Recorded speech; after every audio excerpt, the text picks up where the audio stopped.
Bismillahirrahmanirrahim. Jadi ketika disebutkan oleh Allah kepada Adam, ya Adam uskun anta wa zawjuka jannah, masuk ya. Nah, tempatnya belum tampak dalam pandangan Adam alaihi salam.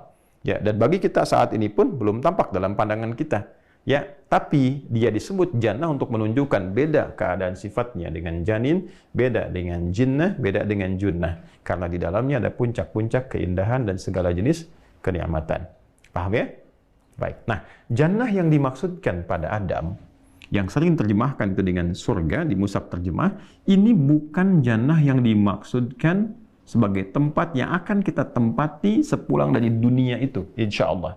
Ya, yang dimaksud surga, puncak keindahan, kenikmatan dan sebagainya akan kita tempati insya Allah. Ya, dan semoga kita digolongkan pada orang-orang yang saleh, hamba-hamba yang saleh, ya, sehingga berpeluang mendapatkan rahmat Allah berupa jannah itu. Nah, jannahnya Adam bukan jannah yang akan kita tempati nanti. Tolong catat ya dan garis bawah ini.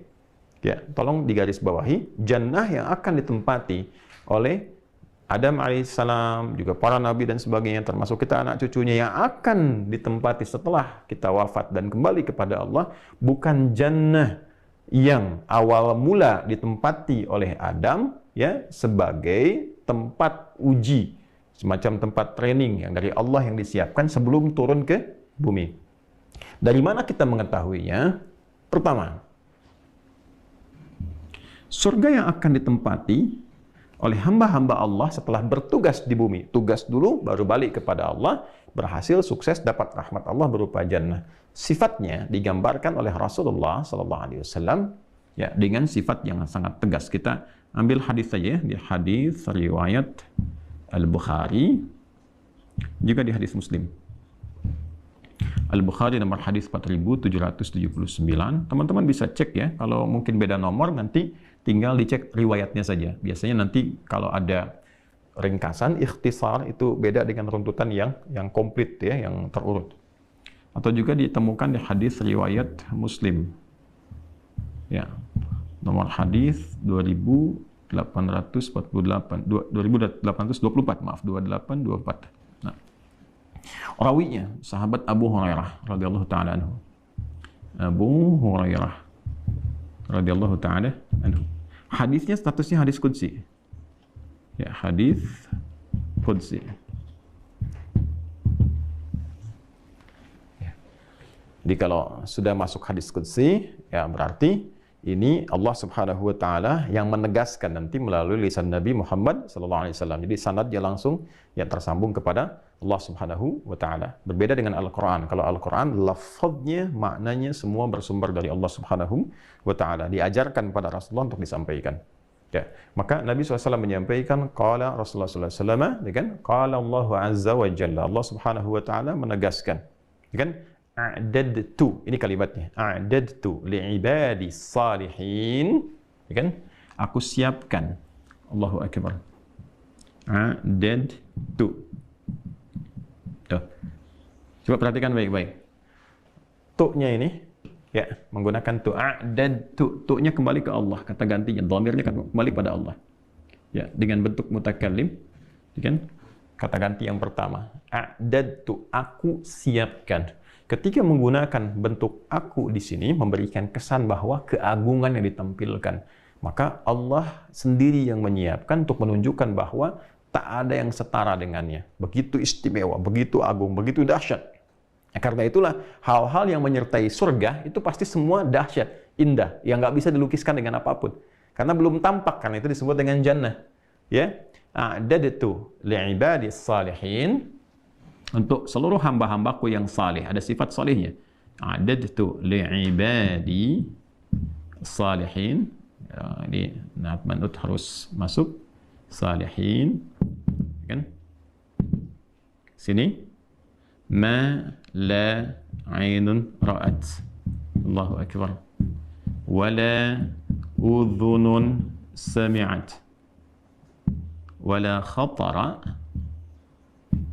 ala qalbi bashar. Bashar. Kurang lebih demikian.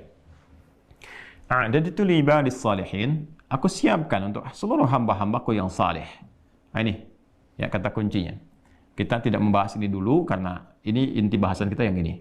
Aku siapkan untuk hamba-hambaku yang saleh, kategori saleh nanti kita bahas terpisah. Mala ainun ra'at, satu tempat ya yang keindahannya tidak pernah ditatap oleh makhluk, oleh manusia pada umumnya. Ya, manusia, jin tak pernah mampu menatapnya. Jadi ini belum pernah ditatap sama sekali. Ya, awas ya. Kemudian wala udhunun sami'at, dan apa yang didengar pun keindahannya nggak akan serupa dengan itu. Ya, jadi dengan yang dibayangkan, kan? Makanya tahu dari mana bayangannya itu di akhir wala khatara al qalbi bashar, dan tidak sama dengan yang dilamunkan.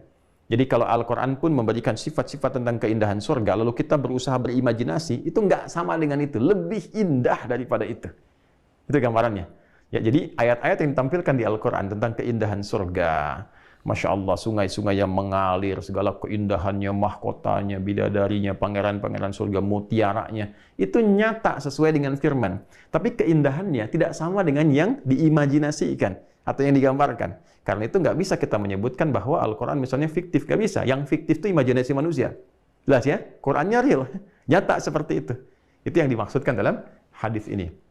Ya, jadi teman-teman sekalian, kembali ke sini, apa yang disampaikan oleh Rasulullah SAW dari hadis qudsi ini memberikan kesan bahwa surga yang akan ditempati nanti ya belum pernah dilihat. Jadi nggak ada orang pengalaman, kan dalam konteks ini manusia-manusia ya, umumnya pada manusia yang biasa ya, kecuali Nabi SAW yang pernah ditampakkan ya dalam peristiwa Isra dan Mi'raj itu, dan seterusnya dalam nilai-nilai kebaikan ya, lalu kemudian digambarkan kepada umatnya beliau, tapi umatnya kan belum pernah lihat sama sekali ya. Jadi dilamunkan, digambarkan, diimajinasikan, ya, diimajinasikan tidak akan pernah serupa. Nah, karena itu belum pernah ada yang masuk langsung ke dalamnya. Kemudian juga tidak pernah sama dengan apa yang digambarkan, jadi belum pernah dijamah. Ya, nah, kalau kita baca ngaji di surat Ar-Rahman kan berulang kali disampaikan, lah tidak pernah disentuh ke dalamnya manusia satupun ataupun jin. Ya, ya lam yatmithunna qablahum insum wala jan, kan? Fa bi ayyi ala'i rabbikuma tukadziban. Ya, ini gambarannya. Nah, sedangkan surga yang ditempati oleh Adam alaihissalam ya sudah, itu pernah ditinggali. Di surga yang ini pernah ditinggali, pernah berkehidupan, pernah beraktivitas. Yang ini belum pernah dijamah siapapun. Dan kenikmatannya sempurna. Itu satu. Yang kedua, di surga yang ini sudah tidak ada ujian lagi. Semua kenikmatan. Semuanya hanya keindahan dan kenikmatan saja. Dia sudah ada, tidak ada lagi perintah dan larangan lagi. Semua kenikmatan abadi sifatnya. Di sini masih ada ujian. Dan ujiannya adalah praktek dari yang ini.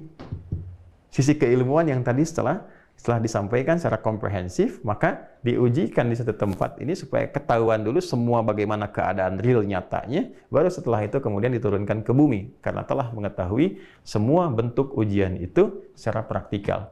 Ya, sehingga dengan pengalaman yang didapatkan ini ketika turun ke bumi sempurna dan mudah untuk dijalani karena pengalaman telah dilalui, dan pedomannya juga diturunkan bersamaan dengan itu secara komprehensif. Nah, ini gambarannya teman-teman sekalian. Sedangkan di sini itu sudah tidak ada.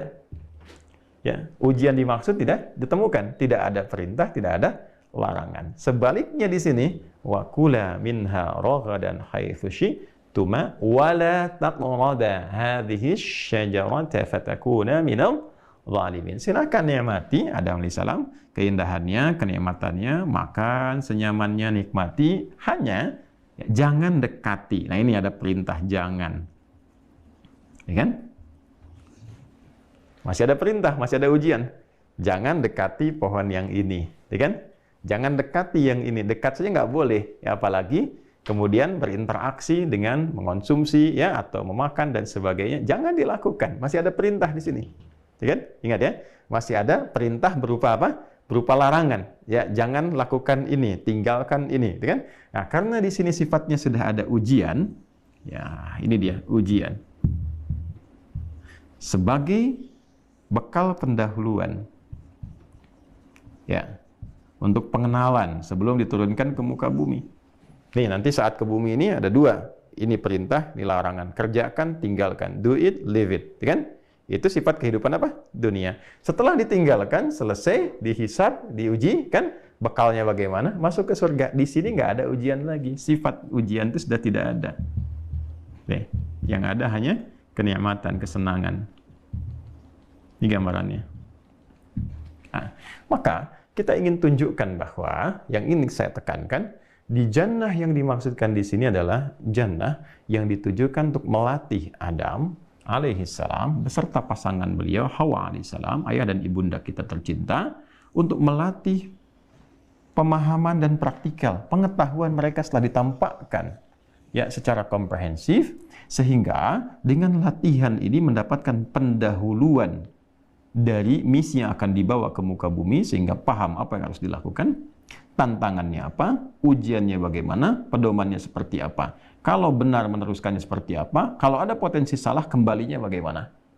Setelah sempurna ini semua disampaikan, barulah kemudian tugas untuk turun ke bumi itu dimulai. Jelas sampai sini ya? Nah ini yang kalau seringkali ditanyakan apakah sama surga yang ditempati Adam alaihissalam dengan Hawa alaihissalam dengan apa yang akan kita tempati insya Allah saat kembali kepada Allah. Demikian jawaban yang dimaksud.